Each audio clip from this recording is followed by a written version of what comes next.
The war continues in the Middle East, and today, Wall Street is cashing in the biggest foreign check in its history. Hello, everyone. Welcome to Good Morning Trading for Friday, July 10th, in the year of our Lord 2026. A trader speaks to traders. $26.5 billion. Never before had a foreign company raised so much on Wall Street. SK. Inix, the Korean king of memory, is landing on Wall Street. Today, they're going public. And meanwhile, missiles are still flying over the Strait of Hormuz. And then, at the end of the show, I'll tell you my little story of the day. Maybe you already know it. Which English teacher set the record that Wall Street is breaking today? An English teacher going public on the NASDAQ. Well, too bad. I was only a history teacher. So that could be good then. 3 key issues for today's session. Inix's debut, Delta Airlines, which will be releasing its results, and then we'll see. There is a bit of tension that could become serious with long-term rates. If we take a quick look around the market. Yesterday it was PPSI, and there was nervousness about oil. PS's verdict missed investor projections by 1 cent, and the stock was punished, down 2%. 1 cent, and you lose hundreds of millions of dollars on the market. But what really drew the market's attention were the chips. We saw a general rebound. The banks also managed to catch their breath a little. Let me remind you that starting next week, we'll have the bank's earnings reports. They start this Monday. So they're still under a bit of pressure. Do they have a good quarter or not? The common thread of this quiet night was pretty lively because Seoul is on fire with the American debut of SKNX. Last night, Wall Street also jumped thanks to the chips. The S&P rose 0.81%. The NASDAQ gained 1.30%. We're above 7,500 for the CNP and above 26,200 for the NASDAQ. Micron gained 5%, and on Saturday, enemies gained more than 7.6%. So the listing of the Korean giant on the NASDAQ is lifting the whole market. Competitors are also benefiting, even those in direct competition with Micron, but Micron itself is up 5.5%. So the party goes on as the COPS keeps rising sharply. It's up more than 3%. Samsung N. Memory stocks are soaring, up 4%. Maybe it's also the American market. In a few hours, well, the CAC 40 rebounded by 1%, and the DAX almost as much. So it's really been a great day. Yesterday, it seemed right from the U.S. market opening, it seemed almost certain it would go up. So there you go. It was a pretty typical day. Buy, it goes up, you cash in, end of the day. Man, that's the end of it. Just a quick note, in this ideal world, aside from a few missiles flying over the Strait of Hormuz and massive bombings last night by the U.S. military, just minor details. Let's not nitpick. Still, I'd like you to take a look at the U.S. 30-year bond. That's the long-term cost of money in the United States, and it's back up to 5%. This week, 5% over 30 years. That's a lot. It's starting to be a lot. That's the cost of a generation of debt. Have some fun, open up your Excel spreadsheet, plug in 5% over 30 years and see what you get. It's very expensive. It's starting to get really expensive. Why is it going up? The Fed is threatening to raise rates. War fuels inflation. The price of a barrel of WTI oil, which was at $67 to $68, is now at $72. It's not huge, but there's still this tension. We have the new Fed chairman who also wants to lighten the Fed's balance sheet. So what is the Fed's balance sheet? During the crisis, the Fed supported, I'm really simplifying here, but during the various crises we've had in recent years, the Fed supported the market by buying. Let's say by supporting American stocks. So the Fed now owns hundreds of thousands of American stocks. And since the Fed chairman isn't stupid, he'd rather get out of the balance sheet. That means cashing in profits at historic record highs. So be careful when the Fed starts stuff. That was the IFMQ. For those who were trading at that time, there are still some left. So the Fed chairman still wants to cash in at the very top. We've really helped the markets. We've supported them. At the right time, we have stocks that have gone up 100, 200, 300%. Maybe it's time to take some profits. The only problem is that when you pour in, when you buy a huge amount of stocks, you support the market when it's falling, when it's cracking. You support it. You encourage a rebound. But when you start selling huge quantities of stocks, you tend to make the market stagnate or even drop slightly. In any case, the new Fed chairman, our friend Kevin, he wants to cash in. So all of this isn't super great. So keep an eye on the 5% threshold for the 30-year US bond. When we're above 5%, it does create a bit of tension. So as you can see, today's topic, which I mentioned a bit earlier, is about chips. It's SK Hynix, SK space HYNIX, arriving on Wall Street, going public. So why is this Korean company coming here? You should know that it's the king of memory for artificial intelligence. It dominates more than 50% of the market with chips called HBM. These are chips with high memory bandwidth.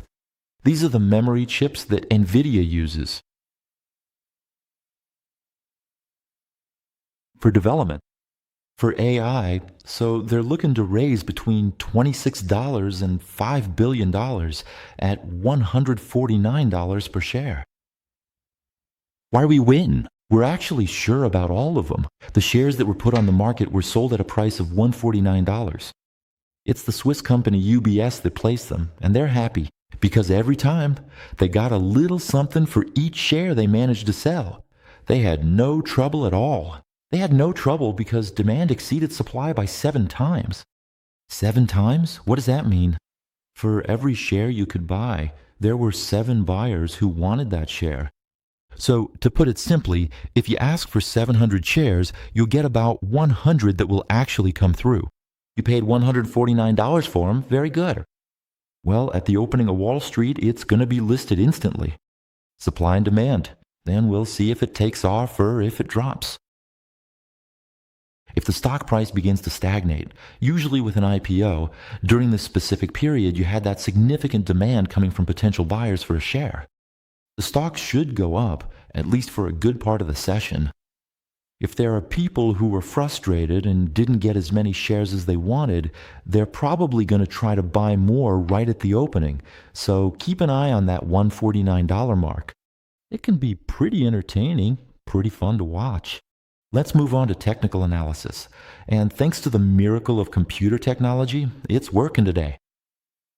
Alright, this time we're doing things in order because we've got some good news. The CAC 40 bounced off 8,250, right on its monthly support, which I had pointed out to you as a potential low level. Boom, it worked perfectly.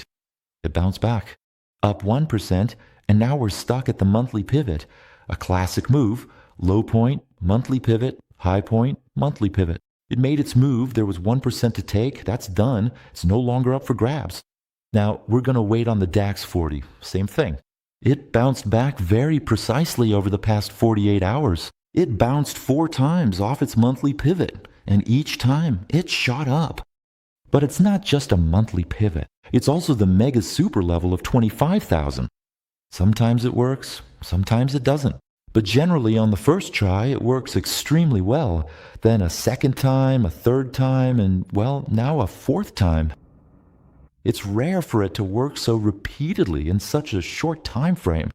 And what's interesting is, as you can see, each bounce is getting higher and higher. So these aren't just little technical rebounds. It's a technical rebound with momentum. And that's interesting. So above 25,000, things remain positive for the DAX. Another thing to mention is our friend, the Dow Jones.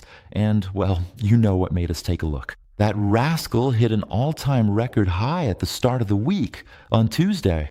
Yes, that's right, Tuesday, and since then it hasn't set another all-time record. We'd gotten used to it doing that, an all-time record almost every 24 hours. A little pause phase for the moment. On the Dow Jones, it's still above 52,000 points. There's really nothing to worry about for now. It's 1%, 1.5% below its all-time highs. It's normal for there to be a slight pullback. PepsiCo was a bit disappointing. Delta's reporting today, but really, they're not taking any risks. They're positioning themselves for the coming days. Next Monday, Tuesday, Wednesday, all of next week. That's when the big ones come in. All the American banks will be releasing their results. And that's especially anticipated by people trading the Dow Jones. Because at that point, it's going to shake up the Dow Jones, while our NASDAQ has bounced back beautifully, finding support at the monthly level. It went straight up, but got blocked by this week's pivot point. It could have been the pivot, the monthly pivot. It went up to almost touch 30,000 points. Now it's waiting. I'm not too fond of it right now. I don't really like the position it's in around 30,000 because you can draw a downward trend line from the past 2 months, and we're landing right on it. It'll probably go and test its monthly pivot point. That's about 50, 60 more points. But now with the rebound it's having, it's Friday. Caution. But for now, the whole sector is being driven by chips and trends. I've seen the bubble before. Back then, it was all about the @ sign. If you had a company and you said, we're doing something on the internet, and the company's value would jump 30%. And what is it? The thing? We don't know yet, but we're looking. And it would go up 30%. Friends of Vis-a-Vis, which was worth billions and was just a shell, which was an empty shell. You'll appreciate the little nod. As for the S&P 500, still at all-time highs, at the very top. So, in print, still a bit more positive than the NASDAQ. Our friend, gold is still getting closer, just slightly above 4,000 points. How do you know it seems to be weakening? Well, there's not much for now to wait for, so maybe wait a little longer in August for some reasons. Classic structural stuff, the untouchables get their pay. In August, on the harvests, they get paid in cash. Since they're not really allowed to have their money to have a bank account, they're the untouchables. But we're told that in India, the cash system doesn't exist, at least not officially. It's extremely difficult for untouchables to have bank accounts. If people find out that the bank is opening accounts for untouchables, people from other so-called former castes withdraw their money. It sounds unbelievable. It's pretty much like America in the 1960s. You had banks for white people and banks for black people.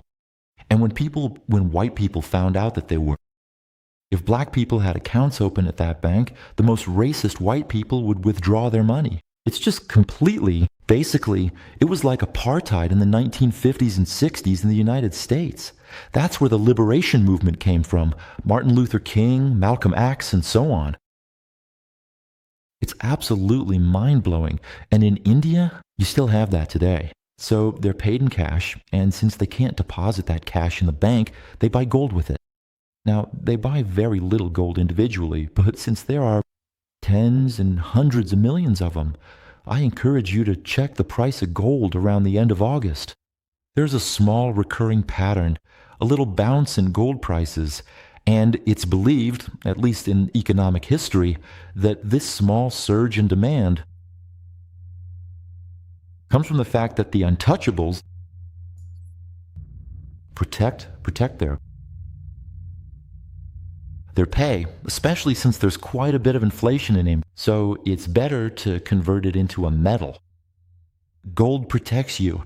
It's much more stable, at least compared to the Indian rupee. I could talk about this for 3 hours, but 3 minutes is enough.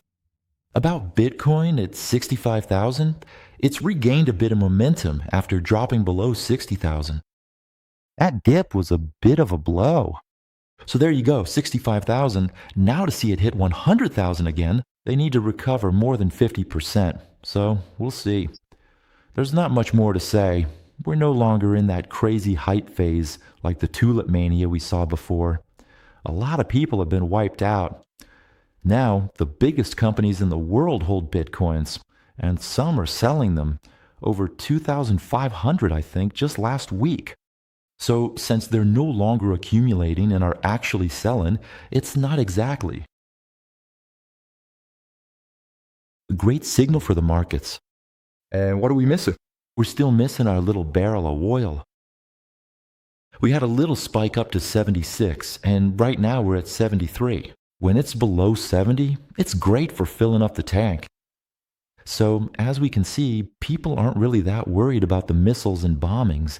Unfortunately, it feels like that's just part of the negotiation process.